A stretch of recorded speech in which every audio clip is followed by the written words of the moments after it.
नमस्कार, आप देखना शुरू कर चुके हैं बिहार समाचार। मैं हूं आपके साथ उज्जवल कुमार। जानेंगे आज दिन भर की छोटी एवं बड़ी खबरें। तो उससे पहले एक नजर सुर्खियों पर डाल लेते हैं। तो आज जानते हैं बहुत बड़ी खबर निकल के आ रही है। हाजीपुर लोकसभा सीट समीकरण, चाचा पशुपति पारस और भतीजे चिराग पासवान के बीच चुनाव लड़ने के लिए छिड़ी जंग। क्या है बड़ी खबर, बताएंगे विस्तार से। तो वहीं आप पता चले एक और बड़ी खबर निकल के आ रही है। देश का प्रधानमंत्री कौन है? राहुल गांधी मणिपुर जा सकते हैं तो नरेंद्र मोदी क्यों नहीं?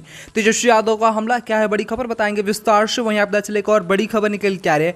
मणिपुर कांड पर बोले लालू यादव, कहा मानवता का कत्ल हो रहा है, नफरत फैलाने वाले लोग कंबल ओढ़ कर घी पी रहे हैं। क्या बड़ी खबर, बताएंगे विस्तार से। वहीं आप पता चले एक और बड़ी खबर निकल के आ रही है। नीतीश पर जीतन मांझी का पलटवार, बीजेपी की जासूसी कर रहे थे तो जेडीयू में विलय के बाद तो और ज्यादा करते। क्या है बड़ी खबर, बताएंगे विस्तार से। वहीं आप पता चले एक और बड़ी खबर निकल के आ रही है। विपक्षी एकता को कांग्रेस ने किया हाईजैक, अब नाराजगी छिपाने के लिए ज्यादा मुस्कुरा रहे नीतीश, सुशील मोदी का दावा। क्या है बड़ी खबर, बताएंगे विस्तार से। वहीं पता चले एक और बड़ी खबर निकल के आ रही है। बिहार में कैबिनेट विस्तार कब होगा, जानिए नीतीश, लालू और तेजस्वी यादव के बीच बंद कमरे में क्या हुई बात, बताएंगे विस्तार से। तो ये थी सुर्खियां, तमाम खबरों को जानेंगे विस्तार से। तो उससे पहले चैनल पर नए हैं, चैनल को अभी तक सब्सक्राइब नहीं किए हैं तो लाल बटन को दबाकर चैनल को सब्सक्राइब कर वीडियो को लाइक कर वीडियो में आखिरी तक बने रहिएगा।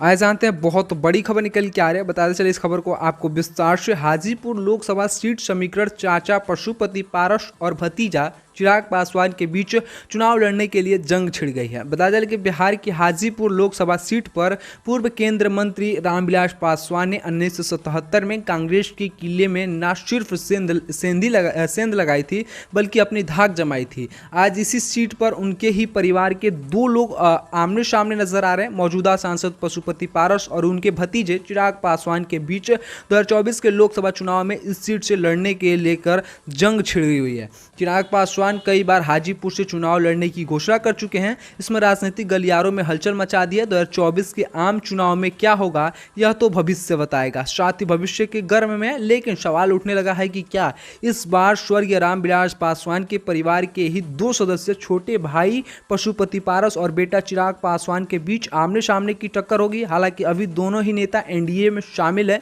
ऐसे में रामविलास पासवान की बात करें तो 1977 में हाजीपुर से चुनाव जीतने के बाद दूसरी बार 1977 में वह लड़े और चुनाव जीत गए। लेकिन आप बता दें कि उनके निधन के बाद से वहां से पशुपति पारस इस समय सांसद है और चिराग पासवान ने ऐलान कर दिया है कि वह इस बार आप बता दें कि हाजीपुर सीट से ही चुनाव लड़ेंगे, हाजीपुर को छोड़ने वाले नहीं है। ऐसे में चाचा भी इस पर कई बार बोल चुके हैं कि वह भी हाजीपुर छोड़ने वाले नहीं है, चिराग हाजीपुर छोड़कर दूसरे जगह से चुनाव लड़े। ऐसे में इन तमाम चीजों पर अभी चाचा भतीजे के बीच जंग छिड़ी हुई है। इस पर आप लोग क्या सोचते हैं? आप लोग भी अपना राय विचार लिखकर कमेंट में जरूर बताइए। आज जानते हैं बहुत बड़ी खबर निकल के आ रही है। देश का प्रधानमंत्री कौन है? राहुल गांधी मणिपुर जा सकते हैं तो नरेंद्र मोदी क्यों नहीं? तेजस्वी यादव का हमला। बिहार के डिप्टी सीएम तेजस्वी यादव ने मणिपुर हिंसा और महिलाओं के उत्पीड़न के मामले पर केंद्र की नरेंद्र मोदी सरकार पर बड़ा हमला बोला। तेजस्वी ने कहा कि कांग्रेस नेता राहुल गांधी अगर मणिपुर जा सकते हैं तो पीएम नरेंद्र मोदी क्यों नहीं? देश का प्रधानमंत्री कौन है? मणिपुर के मामले में पूरा देश देख रहा है कि वहां के मुख्यमंत्री ना जाने क्या क्या बयान देते रहते हैं, लेकिन पीएम मोदी ने कुछ नहीं बोला। लोकसभा चुनाव 2024 पर बात करते हुए उन्होंने कहा कि सत्ता में जो आए उनका जाना तय है, जो जन्म लेता है उसका मरना निश्चित है, इसलिए किसी को घमंड में नहीं रहना चाहिए। साथ ही डिप्टी सीएम तेजस्वी यादव ने गुरुवार को पटना में मीडिया से बातचीत के दौरान बीजेपी और नरेंद्र मोदी सरकार पर जमकर निशाना साधा। उन्होंने कहा कि मणिपुर से जो वीडियो सामने आया है वह बहुत ही शर्मिंदा करने वाला है। मणिपुर में हिंसा के मामले को विपक्ष नेताओं ने बेंगलुरु की बैठक में भी उठाया था। अगर ऐसी कोई घटना विपक्ष शासित किसी राज्य में होती है तो पता नहीं कौन कौन सी एजेंसियां घुस जाती है। संसद के मानसून सत्र में भी यह मुद्दा उठाया जा रहा था। दूसरी ओर पीएम मोदी विपक्ष के लोगों को गालियां दे रहे हैं। तेजस्वी यादव ने विपक्ष एकजुटता पर कहा कि बीजेपी वालों को लग रहा था कि विपक्ष एक नहीं हो पाएगा, मगर हम सब एकजुट हो गए। बेंगलुरु में बैठक हुई, अब मुंबई में होने वाली है। आगामी बैठक में चीजें और स्पष्ट हो जाएगी। इन तमाम चीजों पर आप लोग क्या सोचते हैं? आप लोग भी अपना राय विचार कमेंट में लिखकर जरूर बताएगा। तो बढ़ते अगली बड़ी खबर की ओर।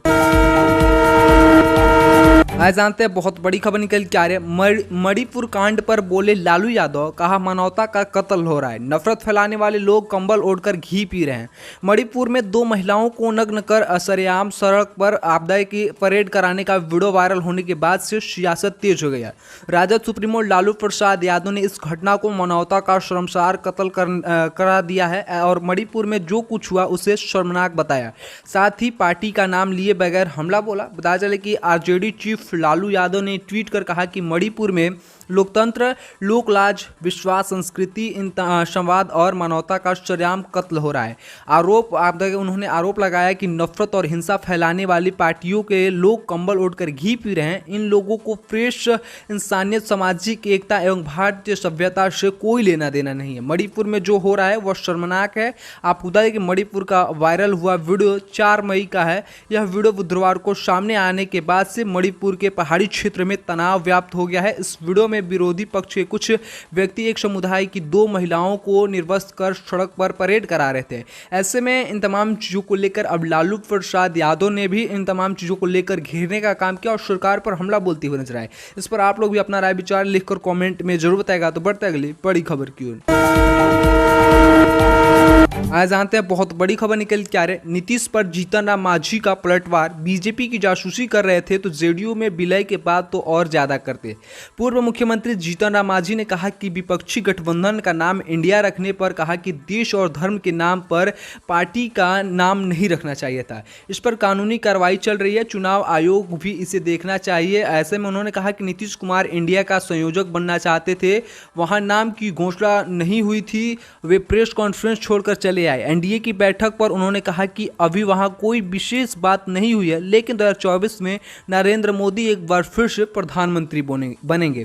जीतन राम मांझी ने कहा कि नीतीश कुमार कहते हैं कि हम बीजेपी के लिए खुफियागिरी करते थे, इसलिए हमें बाहर जाने को कहा। तब हमने पूछना चाहते हैं कि वह हमको जेडीयू में मर्ज करने के लिए क्यों कहे थे। हम मर्ज कर जाते तो और ज़्यादा खुफियागिरी करते। इस बात से पता चलता है कि वह गलत बोल रहे हैं और उनकी हर बात पर ध्यान नहीं देते हैं। हम उनकी बात पर ध्यान नहीं देते हैं। आपको बताइए कि जीतन राम मांझी बिहार महागठबंधन से अलग हुए थे, तब नीतीश कुमार ने कहा था कि अच्छा हुआ कि मांझी अलग हो गए।